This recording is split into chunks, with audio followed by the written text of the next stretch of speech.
Lawrence Beesley was a second-class passenger on the RMS Titanic. This is his story. The voyage from Queenstown was quiet and successful. We had met with very fine weather. The sea was calm and the wind was westerly to southwesterly the whole way. The temperature was very cold, particularly on the last day.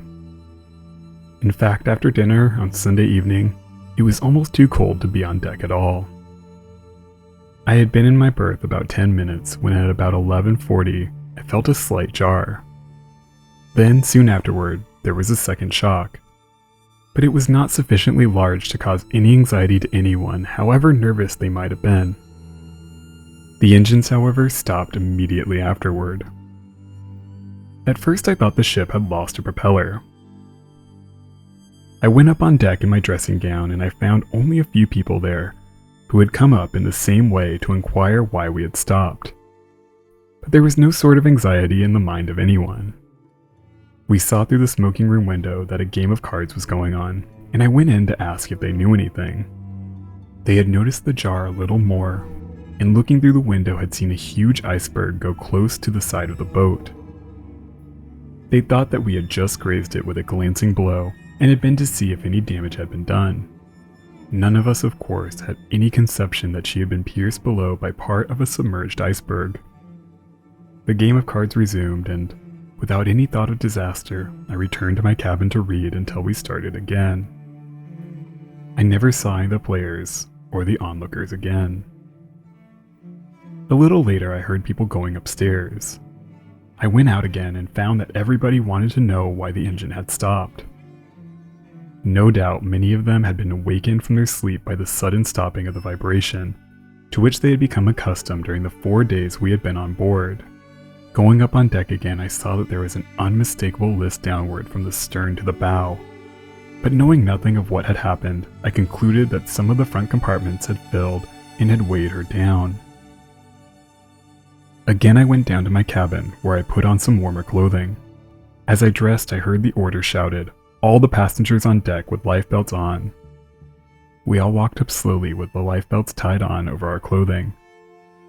But even then we presumed that this was merely a wise precaution the captain was taking, and that we should return in a short time to go to bed. There was a total absence of any panic or expression of alarm.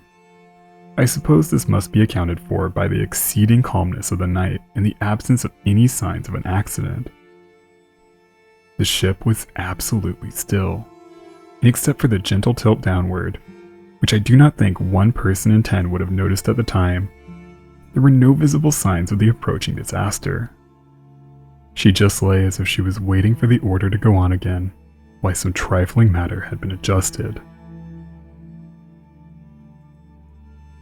But in a few moments, we saw the covers being lifted from the boats, and the crews allotted to them standing by and uncoiling which were allotted to them. We then began to realize it was a more serious matter than we had at first supposed. My first thought was to go down to get more clothing and some money, but seeing people pouring up the stairs, I decided it was better to cause no confusion to the people coming up by attempting to get into my cabin. Presently we heard the order. All men stand back from the boats.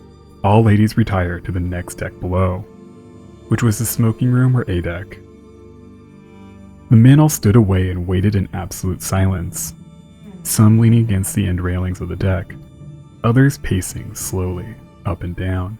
The boats were then swung out and lowered from the boat deck. When they were level with A deck, where all the women were collected, the women got in quietly, with the exception of some who refused to leave their husbands. In some cases, they were torn from their husbands and pushed into the boats. But in many instances, they were allowed to remain, since there was no one to insist that they should go.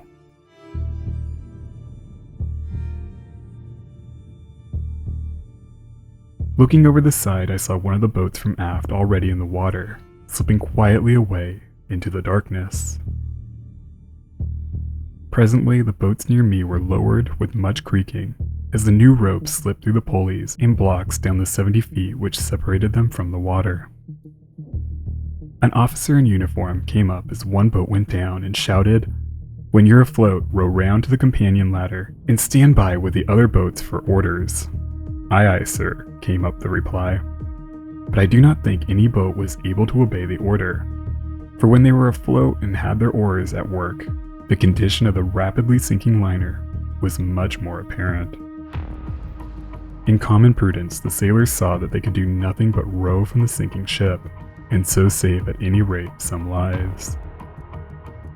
They no doubt anticipated that the suction from such an enormous vessel would be more than usually dangerous to the crowded boat, which was mostly filled with women. All this time, there was no trace of any disorder. There was no panic or rush to the boats, and there were no scenes of women sobbing hysterically, such as one generally pictures happening at such times. Everyone seemed to realize so slowly that there was imminent danger, that when it was realized that we might all be presently in the sea, with nothing but our lifebelts to support us until we were picked up by passing steamers, it was extraordinary how calm everyone was, how completely self-controlled we were, as one by one the boats filled with women and children were lowered and rowed away into the night.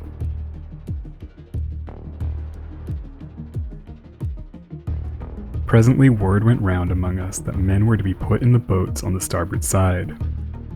I was on the port side. Most of the men walked across the deck to see if it was true. I remained where I was, and shortly afterwards I heard the call, "Any more ladies?" Looking over the side of the ship, I saw lifeboat number 13 swinging level with A deck. It was half full of women. Again, the call was repeated, "Any more ladies?" I saw none coming. Then one of the crew looked up and said, "Any ladies on your deck, sir?" "No," I replied. "Then you'd better jump in," he said. I dropped and fell into the bottom of the boat as they cried, "Lower away." As the boat began to descend, 2 ladies were pushed hurriedly through the crowd on A deck, and a baby 10 months old was passed down after them.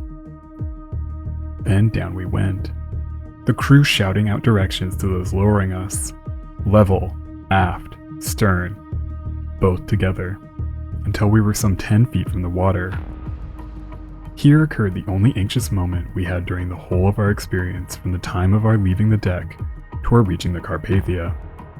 Immediately below our boat was the exhaust of the condenser, and a huge stream of water was pouring all the time from the ship's side just above the waterline. It was plain that we ought to be smart away from it if we were to escape swamping when we touched the water. We had no officers on board, and no petty officer or member of the crew to take charge, so one of the stokers shouted, "Someone find the pin which releases the boat from the ropes and pull it up." No one knew where it was. We felt as well as we could on the floor and along the sides, but found nothing. It was difficult to move among so many people. We had 60 or 70 on board. Down we went, and presently we floated with our ropes still holding us, and the stream of water from the exhaust washing us away from the side of the vessel, while the swell of the sea urged us back against the side again. The resultant of these forces was that we were carried parallel to the ship's side, and directly under boat number 15, which had filled rapidly with men and was coming down on us in a way that threatened to submerge our boat. "Stop lowering 15, our crew shouted, and the crew of number 15, now only 20 feet above, cried out the same. The distance to the top, however, was some 70 feet, and the creaking of the pulleys must have deadened all the sound to those above, for down she came 15 feet, 10 feet, 5 feet, and a stoker and I reached up and touched the bottom of the swinging boat above our heads. The next drop would have brought her down on our heads. Just before she dropped, another stoker sprang to the ropes with his knife open in his hand. "One," I heard him say, and then 2, as the knife cut through the pulley ropes. The next moment, the exhaust stream carried us clear, while the boat number 15 dropped into the water, taking the space we had occupied only moments before. Our gunwales were almost touching. We drifted away easily, and when our oars were got out, we headed directly away from the ship. The crew seemed to me to be mostly cooks. They sat in their white jackets, 2 to an oar, with the stoker at the tiller. There was a certain amount of shouting from one end of the boat to the other, and the discussion as to which way we should go was finally decided by our electing as captain the stoker who was steering, and by all agreeing to obey his orders. We set to work at once to get into touch with the other boats, and getting as close to them as seemed wise, so that when the search boats came in the morning to look for us, there would be more chance that all would be rescued. It was now 1 o'clock in the morning. The starlit night was very beautiful, but as there was no moon, it was not very light. The sea was as calm as a pond.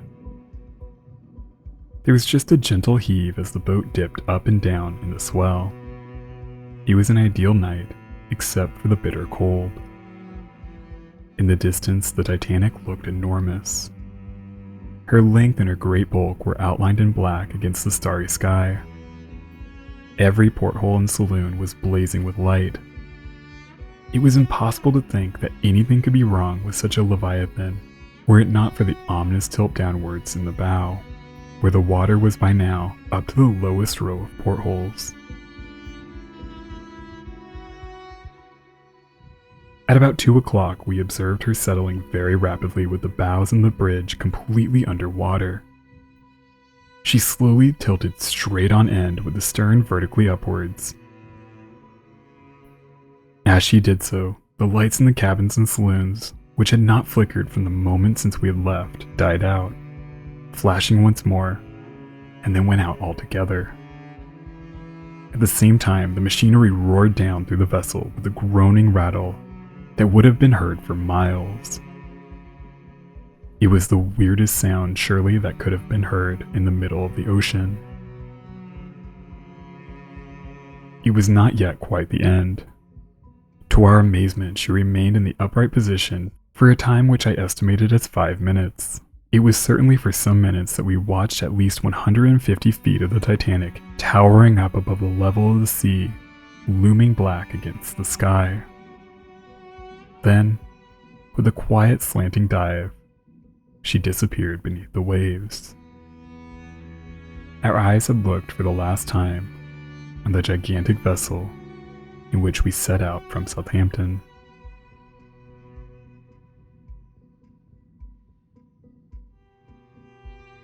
Then there fell on our ears the most appalling noise that human beings ever heard. The cries of hundreds of our fellow beings struggling in the icy water, crying out for help with a cry we knew could not be answered. We longed to return to pick up some of those who were swimming, but this would have meant the swamping of our boat and the loss of all of us.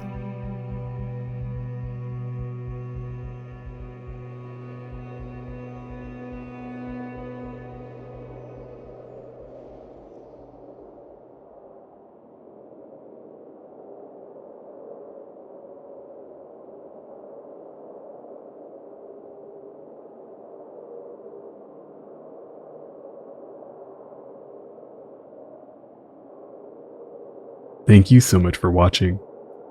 If you want more videos like this one, help out the channel with a like, comment, and subscribe if you haven't already. I'd like to give a special shout out to my supporters on Patreon and my channel members. Their support helps make in-depth, independently produced videos like this one possible.